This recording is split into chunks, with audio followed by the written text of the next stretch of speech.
नमस्कार. लोकप्रशासनाच्या लेक्चरमध्ये आज आपण या ठिकाणी वित्तीय प्रशासनामध्ये असणाऱ्या ज्या काही विविध स्वरूपाच्या संस्था आहेत, या विविध स्वरूपाच्या संस्थांचा विचार आपण आज ह्या लेक्चरमध्ये करणार आहोत. वित्तीय प्रशासनामध्ये विविध स्वरूपाच्या वित्तीय प्रक्रियांचा अंतर्भाव असतो. शासनाला आपले कार्य पार पाडण्यासाठी वित्त उपलब्ध करणे, निधीचे संग्रह करणे, संरक्षण व वितरण करणे, जमा खर्चाची नोंद ठेवणे, खर्चाची तपासणी करणे इत्यादी अनेक प्रकारच्या वित्तीय क्रिया पार पाडण्यासाठी निरनिराळ्या संस्था कार्यरत व जबाबदार असतात. कारण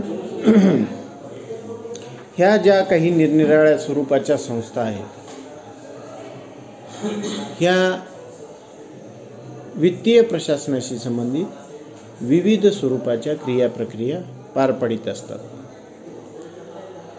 या संस्था वित्तीय व्यवस्थापनाशी पर्यायाने वित्तीय प्रशासनाशी संबंधित असल्याने या संस्थांचा अंतर्भाव वित्तीय प्रशासनामध्ये होत असतो.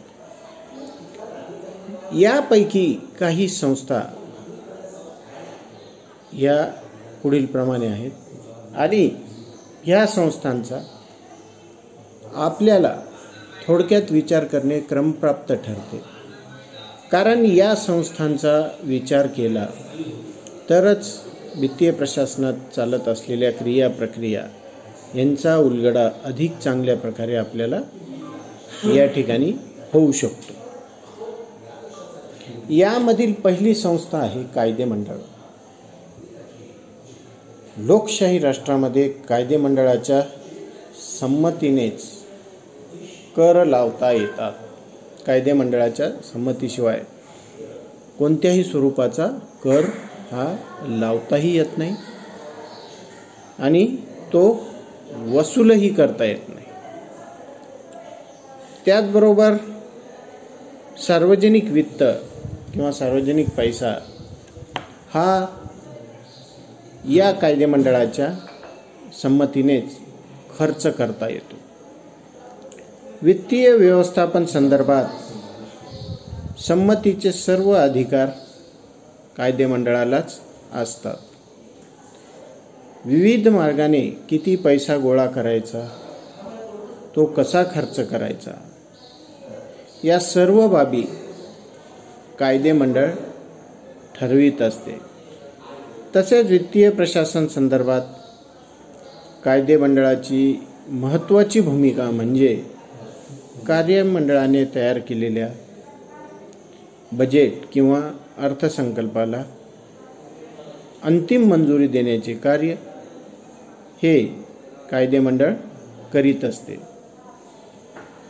मंजूर करण्यात आलेल्या अर्थसंकल्पातील तरतुदीनुसार खर्च होत आहे की नाही याची पडताळणी देखील कायदे मंडळ करीत असते. वित्तीय अधिकार प्रामुख्याने कायदे मंडळाच्या कनिष्ठ सभागृहाला असतात. कायदे मंडळ अनुदानाच्या मागण्या ह्या सुद्धा मान्य करू शकते, त्यामध्ये कपात करू शकते, मात्र अनुदानाच्या मागण्यामध्ये वाढ करू शकत नाही. कायदे मंडळ ह्या विविध स्वरूपाच्या ज्या काही शासनामार्फत अनुदानाच्या मागण्या ह्या करण्यात येत असतात कायदे मंडळामध्ये, कायदे मंडळामध्ये त्या अनुदानाच्या मागण्यामध्ये काही कपात सुचवू शकते किंवा कपात करू शकते, परंतु त्या अनुदानाच्या मागण्यामध्ये हे वाढ करू शकत नाही. अमेरिकेच्या कायदे मंडळाप्रमाणे भारतीय कायदे मंडळाला हा अशा स्वरूपाचा व्यापक अधिकार हा प्राप्त झालेला नाही. हा हे एक एक्सेप्शनल असा अमेरिकेच्या कायदेमंडळाच्या संदर्भात त्या ठिकाणी आपल्याला बघायला मिळते. दुसरी संस्था आहे कार्यकारी मंडळ. देशातील प्रशासनावर प्रामुख्याने प्रत्यक्ष नियंत्रण हे या कार्यकारी मंडळाचे असते. कार्यकारी मंडळच एकूण व्यवस्थेच्या सर्वोच्च ठिकाणी नियंत्रण व व्यवस्थापनाचं कार्य करीत असलेले आपल्याला दिसून येते. शासनाचे वित्तीय धोरण तसेच आगामी वर्षासाठी जमा व खर्चाचे अंदाज करण्याचे कार्य प्रामुख्याने कार्यकारी मंडळ जे आहे हे कार्यकारी मंडळ करीत असते. कार्यकारी मंडळ शासन व प्रशासनाच्या कार्याबाबत जबाबदार असल्यामुळे वित्तीय प्रशासनात कार्यकारी मंडळाची भूमिका ही अतिशय महत्त्वाची असते. वित्तीय धोरण ठरवणे व वित्तीय धोरणाचे व्यवस्थापन करण्यास या ठिकाणी कायदेमंडळच जबाबदार असते. अशा पद्धतीनं हे कायदेमंडळ आणि कार्यकारी मंडळ या ठिकाणी वित्तीय प्रशासनाच्या विविध क्रिया प्रक्रिया पार पाडण्यासाठी जबाबदार असते आणि ते त्या ठिकाणी पार पाडत असलेलं आपल्याला दिसून येते. यामध्ये पुढचा आहे विभाग अध्यक्ष. विभागाध्यक्ष अर्थसंकल्प संसदेने मान्यता दिल्यानंतर विभागाध्यक्ष हाच प्रामुख्याने नियंत्रण अधिकारी असतो. विभागाध्यक्ष हा प्राप्त निधीचे खर्च करण्याचा अधिकार असणाऱ्या सर्व अधिकाऱ्यांमध्ये ह्याचे वितरण करतो. वितरण केल्यावर विभागाध्यक्ष त्या सार्वजनिक धनराशीवर प्रामुख्याने नियंत्रण व लक्ष ठेवतो. संसदेने मान्य केलेल्या तरतुदीप्रमाणे एकूण सर्व प्रकारचे खर्च होत आहेत की नाही यावर तो लक्ष ठेवतो. विभागाध्यक्ष हा आपल्या विभागाअंतर्गत वित्तीय प्रक्रियांवर नियंत्रण ठेवतो, कारण विभागातील वित्तीय क्रियांबाबत तो स्वतः जबाबदार असतो. याचबरोबर पुढची संस्था आहे प्रशासकीय खाते.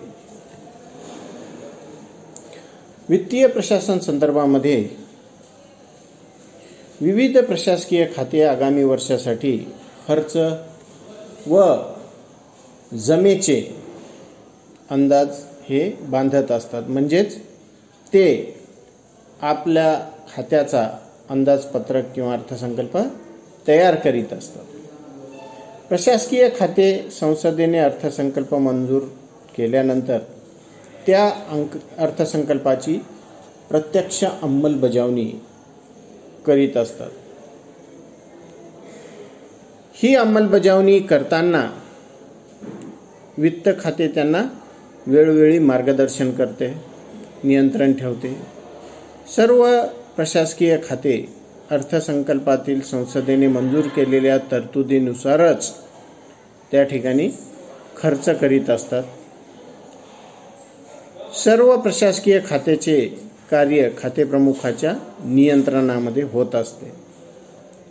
कोणतेही प्रशासकीय खाते संसदेने संमत केलेल्या रकमेपेक्षा प्रत्यक्ष अधिक खर्च करू शकत नाही. तसेच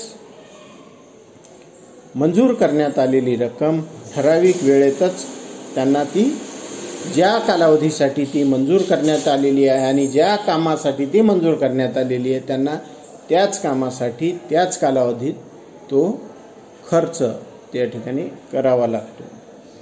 प्रशासकीय खात्यांना खर्चात प्रामाणिकपणा, काटकसर, कार्यक्षमता याबाबत खात्री करावी लागत असते.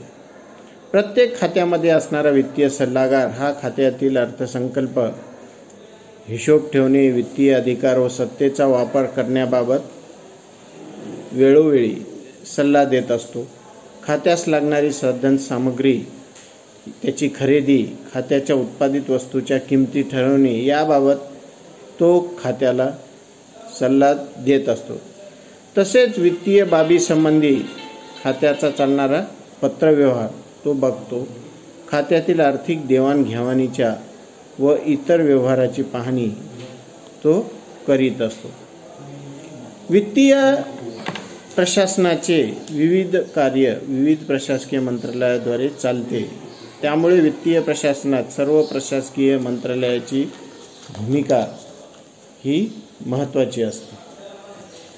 आणि यामध्ये सर्वात महत्त्वाचा भाग जो आहे तो आहे अर्थ खात्याचा. तो आपण नेक्स्ट लेक्चरमध्ये बघू. धन्यवाद.